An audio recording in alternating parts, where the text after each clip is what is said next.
먼저 차를 고민하시기 전에 잠깐 한 가지 생각하셔야 되는 게 있습니다. 차는 지금보다 돈이 더 많이 듭니다. 하지만 차는 시간을 아껴주고 그만큼 활동 범위도 넓혀줍니다.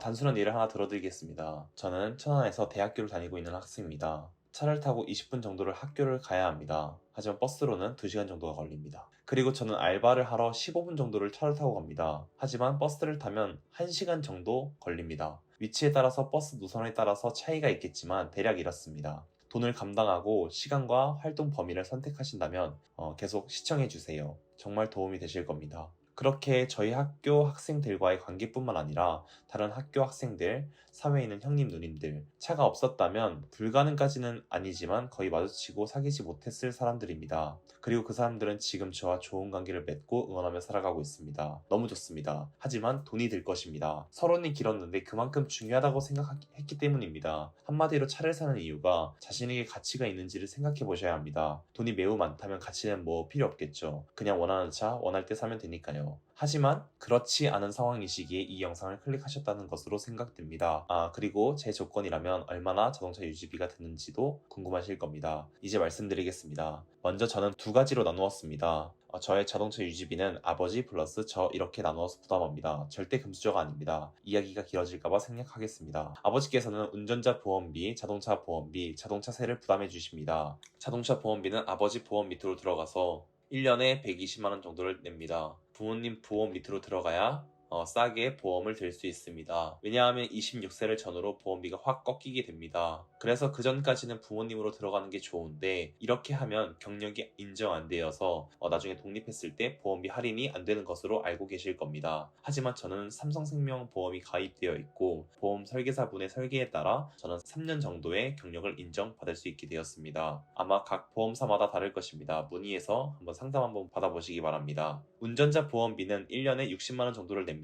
운전자 보험비는 자동차 보험과는 다르게 선택 가입 사항입니다. 그럼 저는 왜 가입했을까요? 형사적 책임 보장을 해주는 보험이기 때문입니다. 사고로 인한 벌금, 형사합의금, 변호사 비용 등을 지불할 때에 어느 정도 커버를 해주는 보험입니다. 도로 위에서는 다양한 일들이 갑자기 벌어지기 때문에 아마 아버지께서 들어주신 듯 합니다. 자동차세입니다. 1년에 40만원 정도 냅니다. 저는 아반떼 MD 차량으로 배기량이 2000cc가 되지 않고 13년식이기 때문에 자동차세가 저렴합니다. 비싼 차일수록 배기량이 높은 차일수록 자동차세는 비싸집니다. 이렇게 아버지께서 자동차 유지비를 담당해 주십니다. 사실 방금 말씀드린 세 가지가 가장 많이 드는 부분입니다. 아버지 감사합니다. 이제는 제가 부담하는 것입니다. 두 가지로 말씀드리겠습니다. 기름값, 차량 유지비. 먼저 기름값입니다.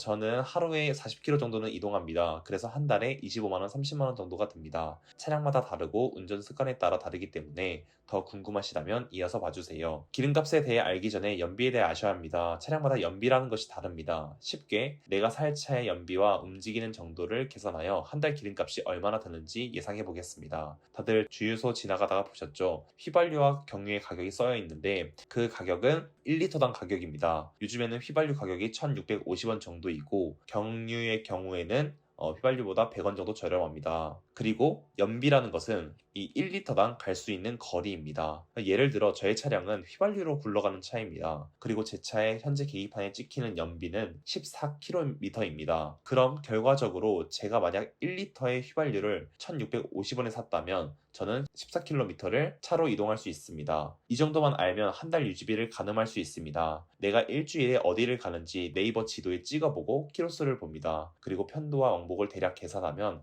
한 달 총 이동 거리가 나오게 됩니다. 그럼 거기에 연비를 나눈 다음에 주유소에 나와 있는 1리터당 가격을 곱하면 그 총 가격이 나오게 됩니다. 저의 경우에는 대략 12만원 정도가 나옵니다.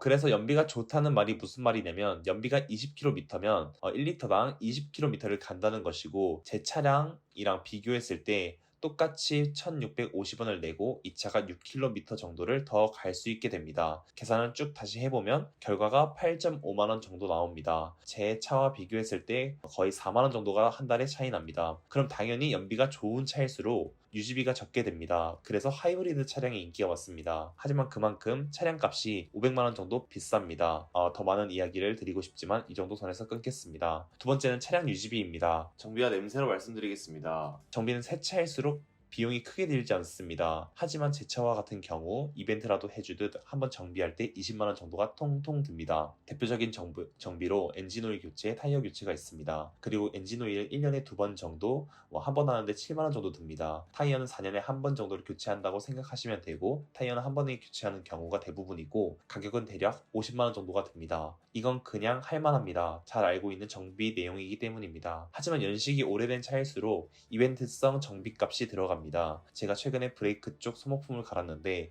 20만 원 정도가 들었고 엔진 쪽이 이상해서 엔진 점화 플러그를 세트로 갈았는데 20만 원 정도가 들었습니다. 다 소모품들이었고 쓸 대로 쓰는 연식대로 써가지고 갈게 된 것입니다. 중고차 시장에 보면 제 차정도 가격이 천차만별입니다. 진짜 웬만하면 싼 차는 이벤트성 정비가 닥쳐올 것이고 비싼 가격대의 차는 이미 그 이벤트성 정비를 마쳤을 가능성이 큽니다. 왜 이런 말이 있잖아요. 싸면서 좋은 차는 없다. 저도 차를 타기 전에는 그런 말을 잘 믿지 않았고 내가 구매한 차는 다를 거야 라고 생각했지만 이제는 생각이 달라졌습니다. 물론 그런 차도 있겠지요. 진짜 운이 좋으면요. 그래서 대략 생각해봤을 때 제 차 정도를 500만 원 이상 주고 산다면 이벤트성 정비가 없겠지만 300만 원 정도에 산다면 이벤트성 정비에 대비하는 돈을 생각하셔야 합니다. 그렇다면 한 달에 대략적으로 드는 비용은 총 얼마일까요? 대략 45만 원 정도라는 가격이 나왔습니다. 생각보다 많이 드네요. 하지만 저는 차를 하루에 40km 이상은 꼭 타는 편이고 그만큼 차량의 소모도 심하고 기름값도 많이 들기 때문입니다. 그리고 제가 두 번째로 가장 신경 쓰는 건 냄새입니다. 택시나 지인들의 차를 탈 때 처음 느껴지는 것도 냄새이듯이 향이 좋으면 기분도 좋아지고 차주에 대한 이미지도 확 올라갑니다. 실제로 심리학이나 사회학 분야에서 냄새가 사람의 이미지 형성에 미치는 영향에 대한 연구가 활발히 진행되고 있습니다. 그 정도로 대인관계에서 냄새는 참 중요하다고 볼 수 있습니다. 그래서 평소엔 환기를 자주 시키고 탈취제를 뿌리는 편이었습니다. 방향제는 쓰지 않았습니다. 왜냐하면 공간이 좁다 보니까 이제 향이 너무 강하면 머리가 아팠기 때문입니다. 그런데 이번에 벤볼릭이라는 브랜드에서 차량용 방향제를 무료로 제공해 주셨고 발향 조절이 가능하다고 해서 처음으로 사용해 봤습니다. 제가 선택한 향은 페로몬 향입니다. 이성에게 매력을 느끼게 해준다는 말에 혹해서 선택했습니다. 놀라운 건 진짜 발향 조절이 잘 됩니다. 석고의 오일 흡수량을 조절할 수 있고 방향제를 돌려서 이중으로 발향 세기를 조절할 수 있기 때문에 당연히 발향 조절은 잘 되었습니다. 그리고 이번에 느낀 건 향이 좋으면 세게 놔도 머리가 아프지 않다는 것입니다. 정말 향이 고급스럽다는 느낌을 받았습니다. 제 여자친구랑 친누나도 차를 타더니 향 너무 좋다고 놀랬습니다. 지금 구매하시면 1+1 행사로 50% 할인한다고 합니다. 댓글에 링크 올려놨으니까 참고해주세요. 지금까지 차를 사야 할 때 고려해야 하는 부분에 대해서 말씀드렸습니다. 이뿐만 아니라 차를 사는 데에도 다양한 방법이 있습니다. 하지만 결론적으로 말씀드리자면 싸면서 좋은 차는 없다는 것과 차가 생기면 돈은 많이 들지만 기회비용을 아끼고 활동 범위를 넓힐 수 있다는 것, 그리고 차가 생겼을 땐 벤볼릭 방향제를 추천드립니다. 이상입니다.